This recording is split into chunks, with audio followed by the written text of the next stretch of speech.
The station was alive with noise, metallic announcements spilling from broken speakers, hurried footsteps echoing against marble floors, voices blending into a restless tide. Yet in the middle of it all, she stood still, her hand gripping the handle of a small suitcase. The weight of it was nothing compared to the storm in her chest. A thin red scarf slipped from her shoulder, brushing her wrist with every draft that crept through the open platform doors.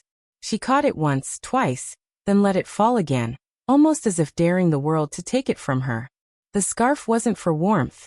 It was a reminder, a thread connecting her to a past she'd buried in silence. Her eyes kept scanning the crowd, not in search of someone familiar, but out of habit, like prey checking for hunters. Every figure passing by seemed to blur into shadows until one, just one, lingered too long in her line of sight. A man with a laugh too loud, shoulders too certain.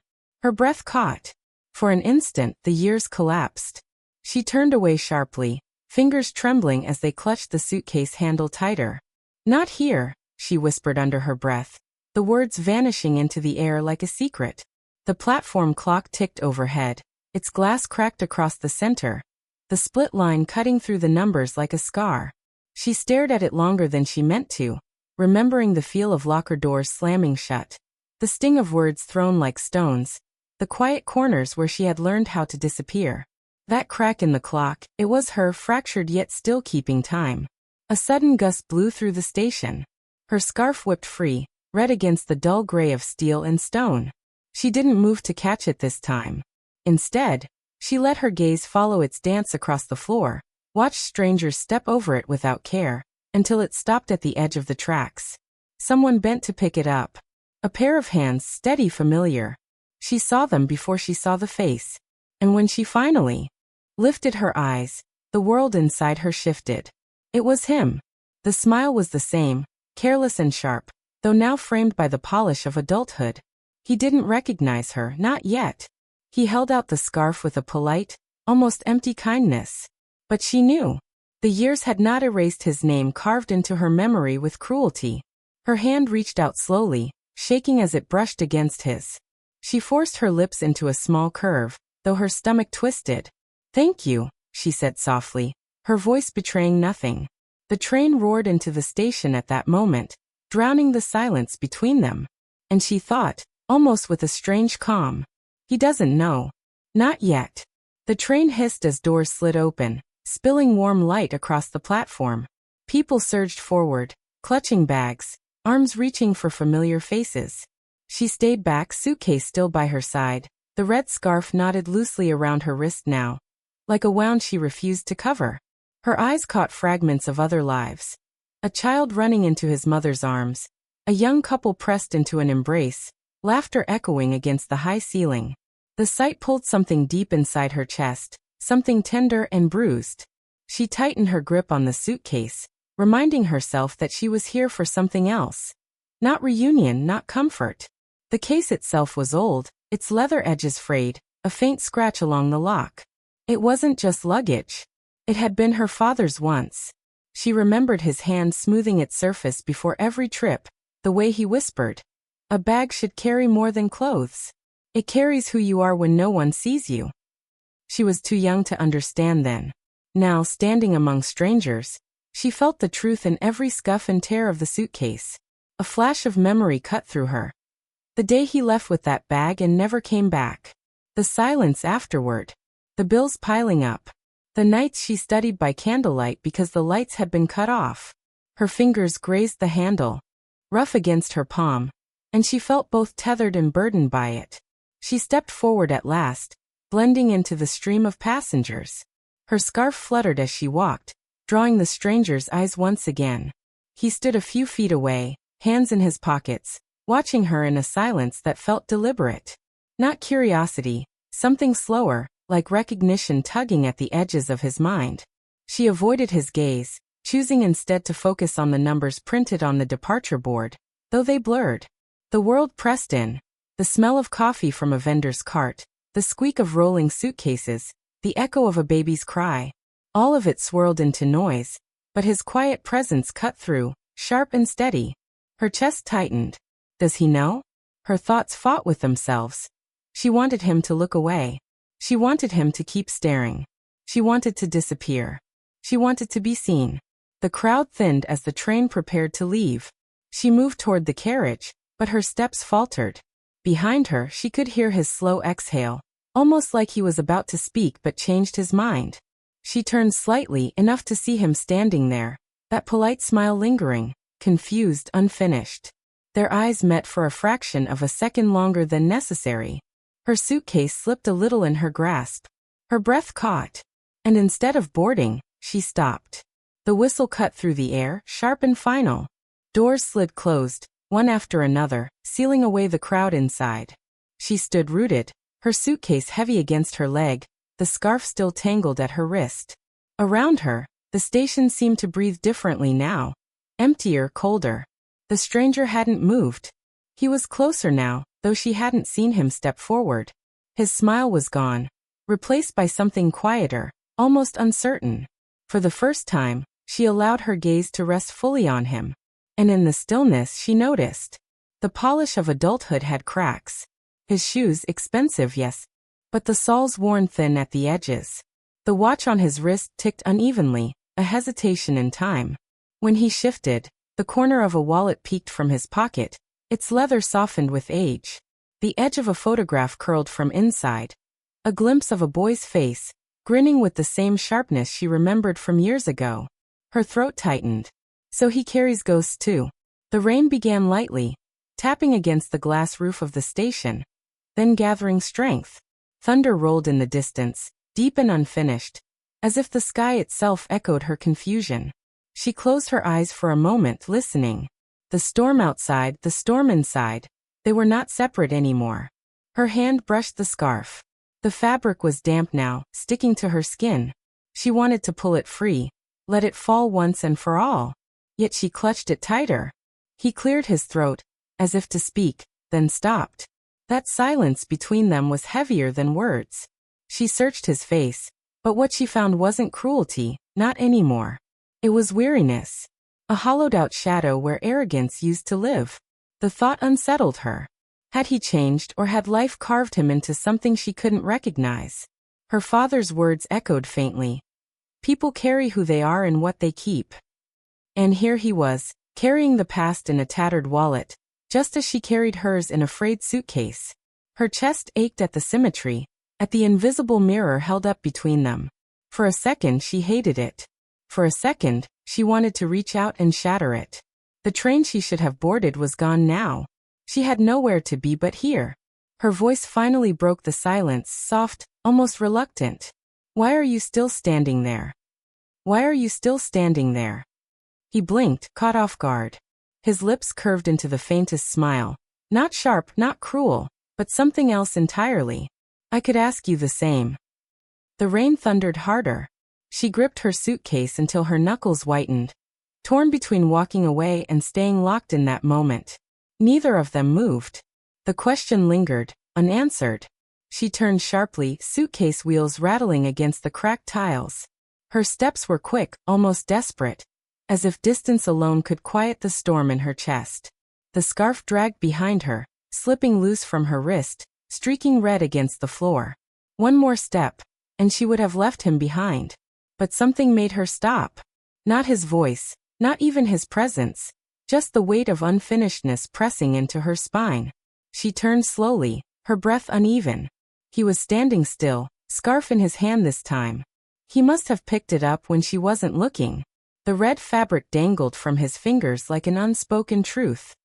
He looked at it for a moment longer than necessary before raising his eyes to hers. Some people carry more than just bags, he said quietly, almost as if speaking to himself. They carry silence. The words pierced her. Her knees felt weak. She tightened her grip on the suitcase handle, grounding herself in its rough leather edges. The memories it carried pressed heavy. Her father's absence, her own hollow years, the laughter that once hunted her through hallways. And now here he was, holding the scarf as if it belonged not just to her, but to the space between them. A passing couple glanced at them, whispering softly. The girl caught fragments, strange, familiar. Look at them. Their stares burned, society's quiet judgment folding into the moment. amplifying her vulnerability. She felt exposed, as though the station itself had turned into a stage. Her throat ached. "Why do you still have that?" she asked, voice strained. He looked down at the scarf, then back at her. A faint smile, pained unfinished. "Maybe I didn't want it left behind." Her chest constricted. She wanted to scream that he had left her behind years ago, that his laughter had carved scars deeper than words could measure. But the words lodged in her throat, tangled with the storm of rain hammering the station roof. She took a step toward him, then stopped again, caught in the gravity of hesitation. The scarf was just fabric. Yet in his hands, it felt like a question. For a brief moment, she imagined walking over, taking it back, their fingers brushing again. But another part of her longed to turn away forever. Leave both him and the past tethered to the station floor. Her suitcase leaned against her leg, heavy weighting. The scarf swayed gently in his hand, red against the dim light. Their eyes locked. Neither advancing, neither retreating. Around them the station moved on. But between them, time refused to. And the silence deepened unresolved. The rain eased, leaving streaks of water sliding down the glass panes. The air smelled of metal and damp stone. She finally stepped closer, forcing her voice steady. "I don't need it," she whispered, nodding to the scarf in his hand. But he didn't move to return it. Instead, he folded it once carefully, as though it was fragile. "It belonged to someone once," he murmured, almost to himself. "Someone I lost." Her breath caught. For a moment, she thought she had misheard. But then she saw it. The shift in his expression, the shadow that pulled at his features. He wasn't just holding her scarf, was holding a memory of his own. And suddenly the air between them was different, charged not with recognition, but with something heavier, grief. A bag should carry more than clothes. It carries who you are when no one sees you. Her father's words came back, echoing, looping in her head. She looked at the suitcase by her side, and then at the scarf in his hand. They were the same, fragments of unfinished stories. Her voice cracked. "Whose was it?" His gaze lowered. "My daughter's. She never grew up enough to wear it. It's all I kept." The platform tilted beneath her. That simple red fabric, her shield against the past, now burned with new weight. She felt her knees threaten to buckle, but she stood still, gripping the suitcase like a lifeline. The storm inside her shifted. All this time, she had imagined him untouched by life, carrying only arrogance. But now, the invisible mirror turned crueler. His silence, his weary smile, the way he held the scarf, it was not just chance. It was survival just like hers. She almost hated the symmetry. A loudspeaker crackled overhead. Words flickered through. The name of a company, an orientation, a meeting. Her head snapped up. That name. Her application. Her one chance. She turned toward him, dread rising like a tide. The wallet edge still peeked from his pocket, but now she noticed the embossed logo stamped faintly on its corner, the same company name. Her stomach twisted. Not just a stranger. Not just a ghost from her past. He was the man she was about to work under. Her pulse hammered. There was no going back. Her suitcase slipped against the floor with a dull thud. She bent to grab it, but her hands shook violently. When she straightened, his eyes were still on her, searching, questioning, unaware of the storm he had just pulled her into. Without a word, she turned. One step. Then another. She walked toward the doors that would lead to the interview room. The room that would change everything. The interview room was colder than the station. Its walls lined with glass and chrome, reflecting every nervous movement back at her. She set the battered suitcase at her feet, and folded her hands tightly in her lap. Across the polished table he walked in. The scarf was still in his hand. For a moment, the silence was unbearable. The storm outside had quieted, but inside her it raged louder. She looked at him not as a stranger anymore, not even as the boy who once laughed at her pain, but as a man tethered to his own ghosts. At the doorway, she paused once more, turning her head slightly. He was still seated, scarf in hand, staring as though he had been left behind. Her lips curved into the faintest smile, one that held no bitterness, only release. She walked away, and in the silence she left behind, a truth lingered. Not every stranger you help is meant to stay. but some leave you changed forever. The night was quieter now. The storm had passed, leaving the streets washed clean, their stones glistening beneath dim yellow lamps. She walked slowly, the suitcase rolling behind her. For the first time, it didn't drag her down. It followed like a companion, steady, obedient, lighter somehow. She passed by shop windows where strangers laughed over tea, families sharing warm food, lovers leaning into each other. She didn't linger this time. The sight still stung, but not like before. There was strength in her solitude now, a clarity that hadn't been there at the station. When she reached her small apartment, she set the suitcase inside the door and paused. Her fingers brushed the worn handle one last time before she slid it into the corner, beneath the faint glow of the lamp. The bag had carried her father's silence, her own pain, the shadows of laughter that had once hunted her. But tonight, it carried something else. Survival. On the table lay a drawer half open. She reached inside and placed the scarf there. Not folded neatly, not displayed, just resting. Its fabric still smelled faintly of rain and iron, but she didn't touch it again. It wasn't hers anymore, not entirely. It belonged to the space between what had been lost and what had been found. She sat by the window, watching droplets slide slowly down the glass. Her reflection looked back at her, tired but alive, softer somehow. Her father's words echoed faintly, reshaped by the night. Sometimes love is not romance, it's recognition. Recognition of pain, of survival, of the ghosts people carry silently. She exhaled, a sound half relief, half surrender.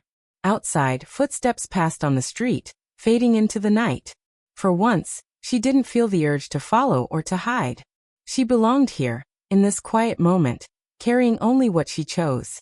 Her thoughts drifted back, his face at the table, the scarf in his hands, the way his silence had almost cracked. Perhaps he would carry her now, too, as a shadow or a reminder. Perhaps not. It didn't matter. She leaned her forehead lightly against the windowpane, eyes closing, letting the cool glass steady her. The world had not changed tonight, but she had. And as the city hushed itself into sleep, one thought lingered, open and unshaped, like a question waiting for whoever was listening. Do we ever own our past, or does it own us quietly, through the people who carry pieces of it?